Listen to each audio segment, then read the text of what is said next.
له دې سره سره د برېښنا کارمندانو د مخابراتي ټکنالوژي ملګرو په همکارۍ باندې وتوانېدل چې برېښنا کې د بلینکس د برېښنا سیستم فعال کړي.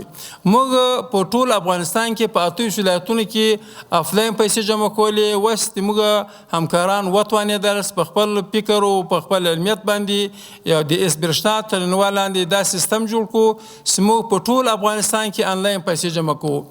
دا یو داسې سیستم دی چې خارجي کمپنیو د موږ دپاره جوړول تقریبا په اوس مهال کې موږ ته جوړ کړی وی تر 10 میلیونه ډالر زیات صرف د دې سیستم اخیستلې. او بیا د یو ولایت د جمع کولو چې هر ولایت د سیستم ته داخلول تقریبا شاوخوا 10 لکه ډالر مصرف وو.